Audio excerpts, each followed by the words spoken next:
നമുക്കൊരുമിച്ച് ഈശോയുടെ തിരുഹൃദയത്തിലേക്ക് നോക്കാം. അവിടുന്ന് എന്താണ് നമ്മോട് ആവശ്യപ്പെടുന്നത് എന്ന് കേൾക്കാം.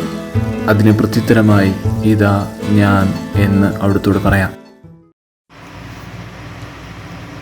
ഏറ്റവും സ്നേഹനിധിയായ കർത്താവേ, അങ്ങയുടെ കൈകളിലേക്ക് സാർവത്രിക സഭയുടെ തലവനായ മാർപ്പാപ്പയെ ഞാൻ സമർപ്പിക്കുന്നു.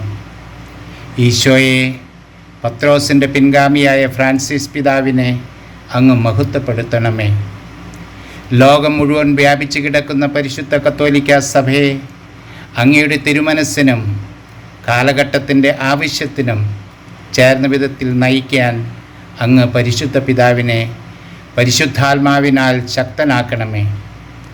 ഈ തിരുഹൃദയ വണക്കമാസത്തിൽ പരിശുദ്ധ കത്തോലിക്ക സഭയിൽ പുണ്യന്മാരുടെ ഐക്യം എന്ന വിശ്വാസ സത്യത്തിൽ പ്രത്യാശ അർപ്പിച്ച് ഞാൻ പരിശുദ്ധ ഫ്രാൻസിസ് പിതാവിനെ അങ്ങയുടെ തിരുഹൃദയത്തിൽ പ്രതിഷ്ഠിച്ച് പ്രാർത്ഥിക്കുന്നു. അങ്ങയുടെ തിരുനാമത്തിൻ്റെ പുകഴ്ചയ്ക്കും തിരുസഭയുടെ ഉത്കർഷത്തിനും ലോകത്തിൻ്റെ നന്മയ്ക്കും ഫ്രാൻസിസ് പിതാവിനെ അങ്ങ് ഇടയാക്കുന്നതിന് ഞാൻ നന്ദി പറയുന്നു. ആമേൻ. സ്നേഹമാത്രമായ ഈശോയെ, അങ്ങയുടെ തിരുഹൃദയത്തിൻ്റെ ഇഷ്ടങ്ങൾ നിറവേറ്റുന്ന ഒരു ഉത്തമദാസനാക്കി അവിടുന്ന് എന്നെ രൂപാന്തരപ്പെടുത്തണമേ എന്ന് ഞാൻ പ്രാർത്ഥിക്കുന്നു.